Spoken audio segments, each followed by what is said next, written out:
My name is Timothy Terrell. I'm an associate professor of economics at Wofford College in Spartanburg, South Carolina, and an associated scholar with the Ludwig von Mises Institute. And I would like to spend some time talking about entrepreneurship, which is one of those areas I think the mainstream neglects and the Austrian school gets right.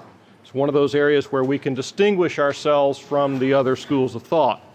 I think the entrepreneur is underappreciated. The Austrian school emphasizes the role of the entrepreneur, who is a person who acts to resolve misallocations of resources in the face of an uncertain future. I have a copy of a more mainstream, well, a very mainstream managerial economics textbook. It's gone through multiple editions. It would be well known to many people who are taking MBA classes and others who have at some point taken a managerial economics course. And I was flipping through the book. It's very quantitative and what you might expect. It assumes all kinds of information that entrepreneurs don't actually have available to them. And I flipped through the index the other day and I thought, well, I'm going to see what the mainstream has to say about entrepreneurs as I'm preparing for this talk. The word entrepreneur does not even appear in the index of a managerial economics textbook, where you would think the entrepreneur should be central to making business decisions. Not even there. It's all, here's how to calculate elasticity from a demand curve, which of course the manager of a business can't see the demand curve. They have to do trial and error to figure out what customers are willing to pay, what factor owners are willing to provide the factors for. So this is an area where even going back to, maybe especially going back to Adam Smith in his well-known book, The Wealth of Nations, he's sometimes considered the father of modern economics. Well, Adam Smith neglected the entrepreneur. So this is an area where Austrians, I think, have something very valuable to contribute. So here's where we're going. And you'll see these points on the outline that you have. I tacked on a little on number 4 and number 5 here, just really more of an expansion of the last item on number 3. And so I figured it deserved an extra Roman numeral. So that's where we're going. First of all, we're going to start off with the observation that consumer demand determines what is produced. And I depict this as a kind of a cycle on my diagram, that first you have the consumer that wants something. Maybe the consumer doesn't have a real specific idea of what they want, and they'll know it when they see it, that kind of thing. So it's not like the consumer provides the blueprint and the entrepreneur then builds the product for the consumer. Sometimes the entrepreneur has to do some of that trial and error to figure out what the consumer really wanted. But then the entrepreneur, after predicting what it is that the consumer wants, then designs a production process to provide that good for the consumer. And that means figuring out what kinds of labor, what kinds of capital, what kinds of technology are needed. And by the way, the Austrian school does not treat capital or labor as some kind of homogeneous lump.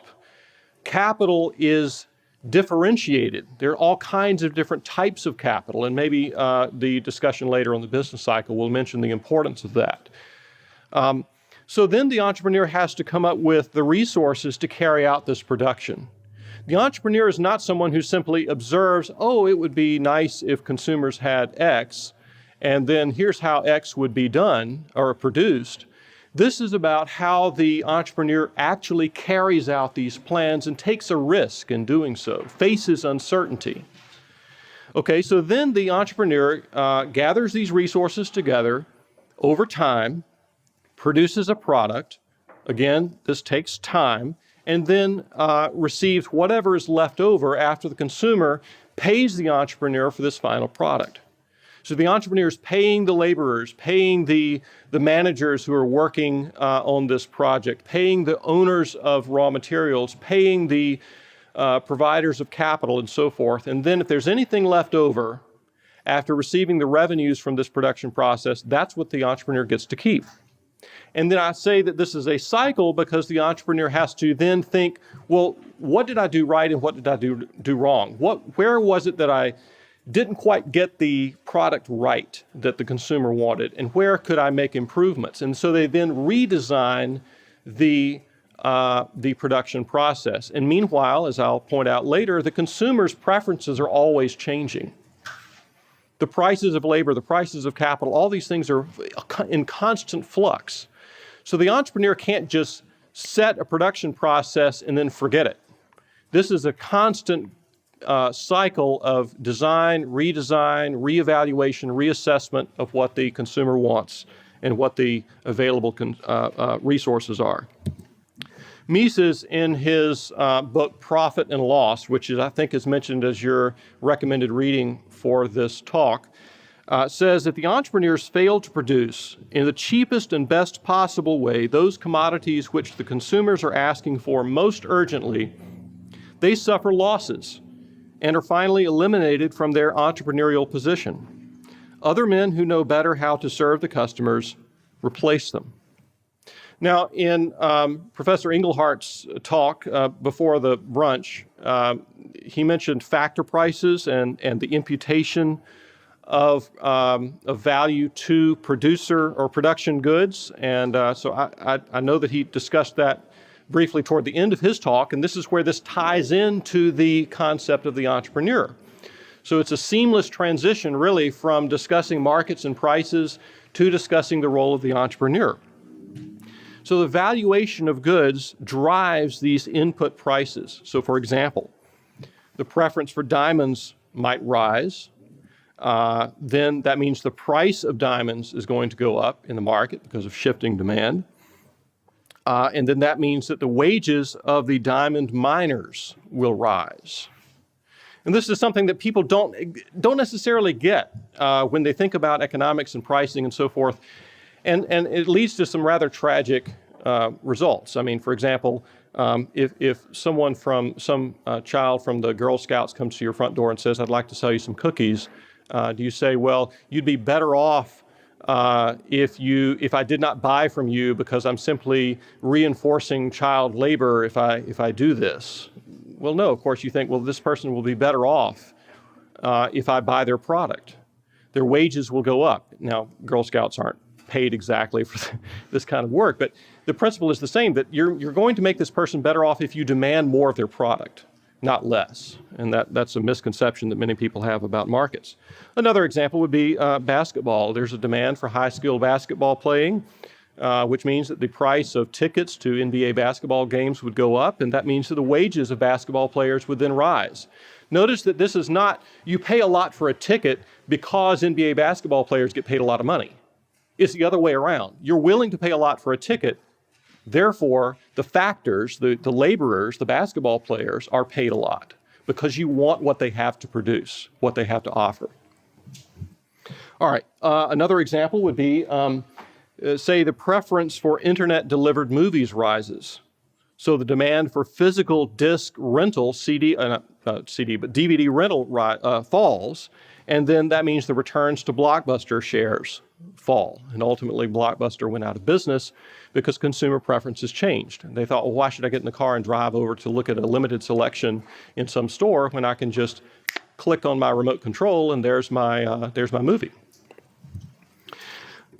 Part C says there are continual changes in consumer preferences, technology, and resource supplies. So as I said before, consumers are always changing their preferences. One year they want green tea, and the next year they want kombucha with the probiotics or something in them. And then they want pomegranate juice, and then they want something else. And so you see these constantly changing consumer preferences. One Christmas it's Tickle Me Elmo, and another Christmas it's something else. But that's constantly being changed by the consumer, and the entrepreneur's got to keep up with this. I don't know if you are old enough to remember GeoCities, but that was kind of a pre-MySpace. You get to set up your own little corner of the internet, and Then there was MySpace, and then there was Facebook, and then Pinterest and Instagram, and I'm still trying to keep up with this with my own kids. The minute I think I figured out what social media there is popular with their age group, they've moved on to something else. And so the entrepreneurs got to keep up with this constant kaleidoscopic change. So people are constantly developing different ways of signaling their characteristics to friends and clients. One year it's one way to do it, and another year it's another way to do it. Electromechanical switches moved to vacuum tubes, to semiconductors, to printed microcircuitry. So the technology is constantly changing too. And we go from cargo nets being lifted into holds of ships to containerized cargo, which was a very important invention for international trade. And this is the kind of thing that entrepreneurs have to think through. It's not just coming up with a new tech, like we think of maybe in Silicon Valley, coming up with a new app or something, but it's a way of combining some of the existing technologies. For example, the fracking method of getting oil or gas out of the ground is a combination of three technologies. One is 3D underground imaging to figure out exactly where the oil-bearing strata are underground, deep underground, and then directional drilling, so they don't have to just drill straight down, but they can bend the pipe to go in a different direction. And then hydraulic fracturing, where they set off little explosions to produce cracks in the rock and allow the oil and gas to escape. So this is a combination of different technologies to produce something that's very innovative. Apps for your smartphone. Just people constantly coming up with different ways to figure out how to use GPS plus your cell phone data connection plus the mapping that's available, and somebody comes up with Uber or another technology that is a combination of things that might have been around for quite a while, but then an entrepreneur thinks, I know of a way to combine these things and generate something people will want, or that he thinks people will want. So there are also shifts in resource availability. So relative price changes will affect the entrepreneur's decisions about how much and what kinds of labor to use, how much and what kinds of capital to use, and so forth. There are population changes. Maybe with growing populations in other parts of the world, entrepreneurs have to think about maybe making their product available with different language instructions or different kinds of techniques of appealing to an audience that might have a different culture than the one that they've been selling to in the past. Economic growth worldwide means that now, of course, your coal, your oil, your gas, et cetera, are now being sold to different parts of the world because of economic growth there. Entrepreneurs are always having to take these changes into account. And of course, we can't ignore, sadly, the influence of government on entrepreneurial activity, that there are new and different restrictions, variably enforced, taxes, confiscation, et cetera, that entrepreneurs have to take into consideration as well. So next, let's move to the role of the entrepreneur. In your notes, this would be part A on change, uncertainty, and opportunity for gains. I've already described some ways in which the economy is in constant movement. It's not static. And importantly for the entrepreneur, that this presents uncertainty. And it's that uncertainty that leads to the opportunity for profit. It's uncertainty about what is it that consumers are going to want a year from now, when I'm starting to put the resources into the pipeline to move into a final product over time. This is another emphasis of the Austrian school, is the passage of time. The mainstream tends to look at the production process as some sort of instantaneous manufacturing. You just plunk these things into a hopper and out immediately comes your product. And the passage of time is very important to understanding the struggles that an entrepreneur has to deal with uncertainty over a long period of time. So the entrepreneur then has to anticipate changes in preferences. They can't just say, well, this is what consumers want and I'm going to provide it. They have to think, what will consumers want down the road over time? They have to observe trends and patterns.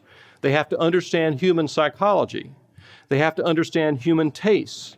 And they have to be prepared to arrange resources right now in a way, in such a way that the product will be available at the right time for the consumer. So maybe the consumer doesn't want the product right now, but will want the product in a year or 2 years or 5 years when the entrepreneur's pipeline spits out the final product at the end. That's what the entrepreneur's got to be thinking about. Not what do people necessarily want at this moment, but what will they want by the time the product is ready.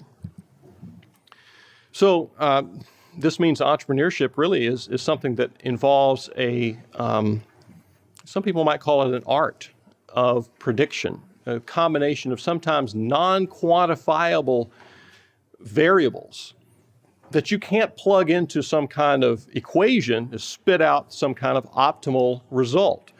So an entrepreneur can't just say, well, let me put together these 200 variables and this will spit out what I should produce. Now, this is a very much more intuitive, sometimes an intuitive process on the part of the entrepreneur.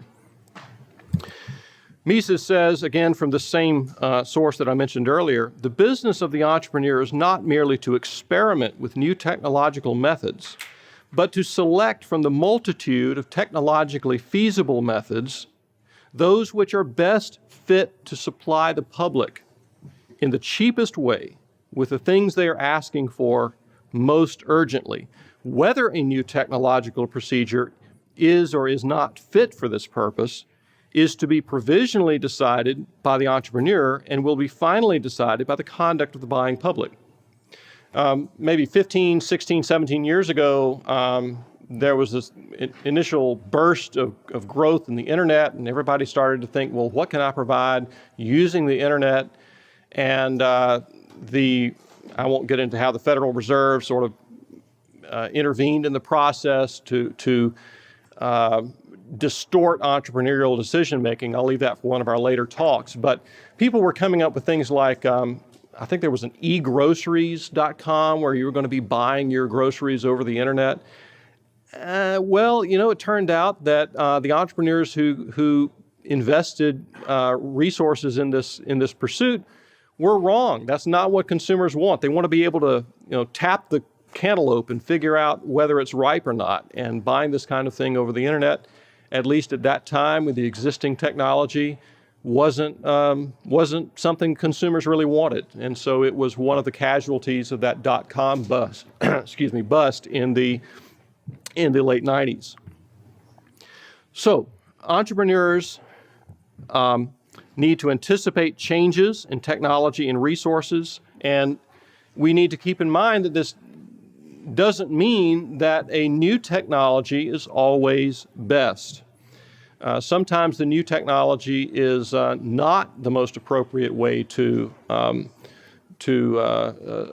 engage in a particular production process. Sometimes the conventional technology, the one that's been around for several years, is best. Government investment in new technologies is something one of the talks in Mises University this week mentioned at some length. I think Peter Klein spent some time on this earlier. And it's important to note that government investment in new technologies, this, the space shuttle program or the space program in general and the supposed advantages of having all of this new technology emerge out of that program, that's missing something. That's not entrepreneurship in the sense that, or in the way that's going to create a positive growth for the economy. Government investment in technologies, as new and as bright and shiny as they might be, is missing key information about whether that new technology is economically the best thing to invest in. So entrepreneurs have to pay attention to profit and loss. But governments, if their costs run up, well, they just confiscate more from the tax-paying public, and they proceed with the endeavor, whatever it is. They don't have to pay attention to profit and loss. Government, by its nature, is a kind of a non-profit entity, although of a special kind that can use coercion instead of appealing to people for donations. So the opportunity cost of one innovation might be the loss of another innovation. So we come up with something like, I'm trying to think of a genuine government innovation, and there's a lot of things that have been suggested as being the outcome of government activity, but let's say jet engines. That's been suggested as an outcome of government investment in the military during and prior to World War II. Okay, well, great. I mean, jet engines are wonderful, but perhaps they were a poor investment at that time because we could have used the resources to invest in something else. Maybe a better example would be the atomic bomb program, which did give us some useful peacetime technologies like nuclear power and so forth. But this was an immensely expensive process. It was consuming some huge fraction of the electricity generated in the United States to run these devices that purified uranium and plutonium. It was, as a fraction of GDP, it was enormous. What else could we have done with those resources? Government didn't have to pay attention to the need for profitability. Again, they could simply coerce the resources out of the population if they wanted more. So it lacked that feedback that entrepreneurs depend upon. So entrepreneurs finally need to use judgment and appraisal. They have to use judgment in appraising the current and the likely future values of resources and other inputs, and the envisioned final products. It's not enough to figure out how much electricity or labor or some piece of machinery is going to cost now. They have to think, since this production process is going to take time, what's that labor going to cost me when I'm halfway through my production process? Is that machine going to develop a higher opportunity cost down the road that I have to think about now? It's a constant barrage of new variables that have to be taken into consideration. All right, so profit is a residual gain, as I said earlier, after the factors of production are paid. So we have all these factors, not homogeneous, like some schools of thought tend to suggest. It's not just a lump of capital and a lump of labor, but widely varying qualities and types of labor and capital. That's the real world we live in. We don't have some kind of shmoo-like lump of capital that we put into this kind of hopper. But we do combine, the entrepreneur combines these factors in a production process that then generates an output. While that production process is going on, this entrepreneur has to keep paying the wages and the interest to the capital owners and the prices to the owners of the raw materials that they're using. All along the production process, they're plugging in all of this money. And then at the end, they get a final product, and they hope that the consumer is actually willing to pay enough for this final product to compensate the entrepreneur for everything the entrepreneur has put out in this production process, and hopefully even leave a residual for that entrepreneur. And the residual is what you get when you take the revenues and subtract all those payments to the factors. That's the residual. If it's positive, then the entrepreneur has made a profit.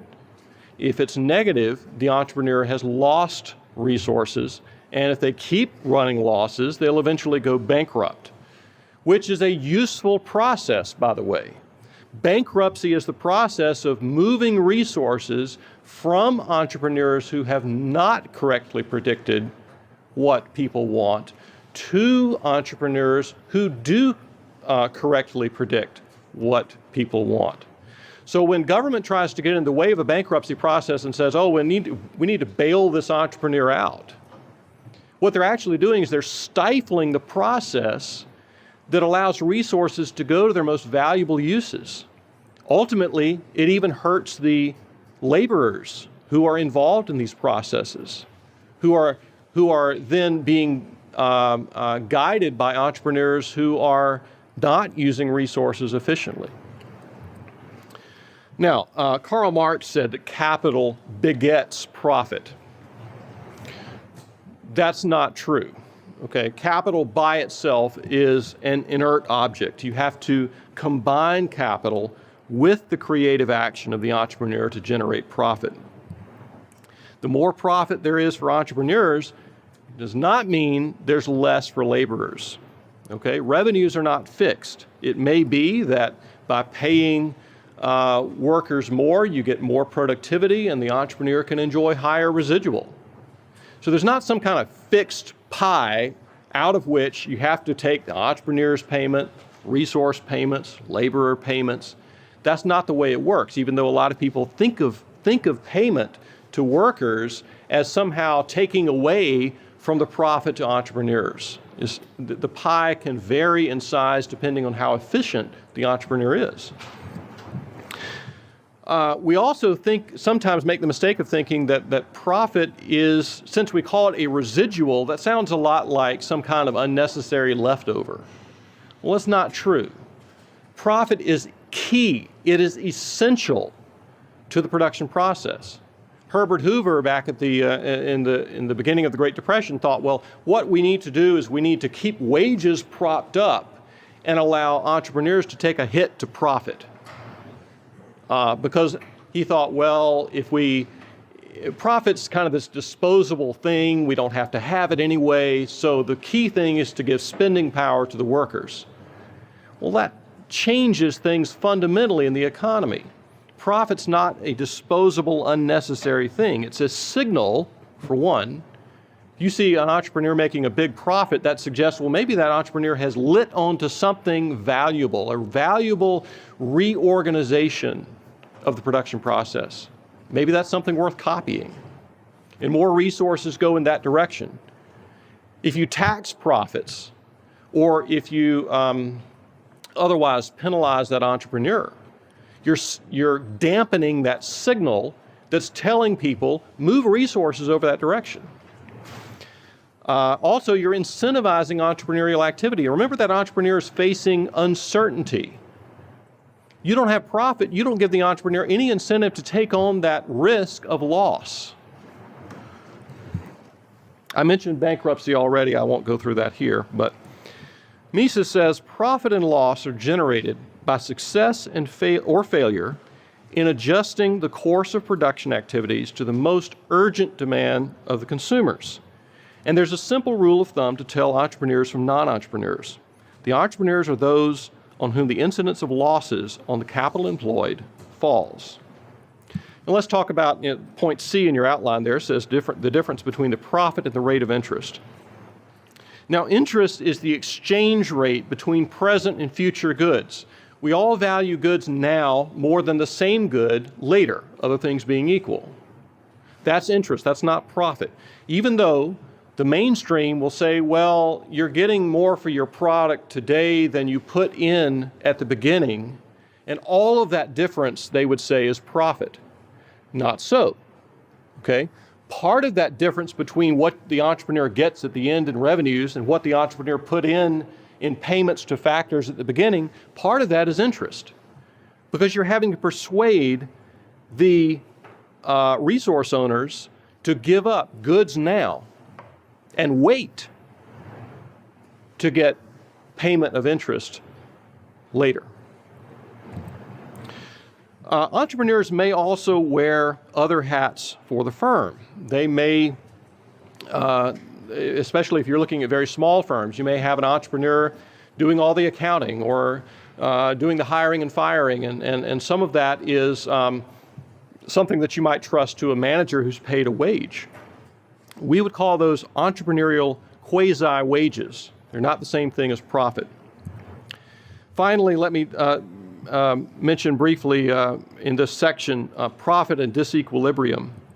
Mises says that profit and loss are ever-present features only on account of the fact that ceaseless change in the economic data makes again and again new discrepancies, and consequently the need for new adjustments originates. Now, some of these needed adjustments may be very large. It may be that there's a giant gap between the way resources are used and the way they could be used to provide with consumers with a better, cheaper product. Well, large discrepancies, if they're noticed and acted upon by entrepreneurs, mean perhaps large profits.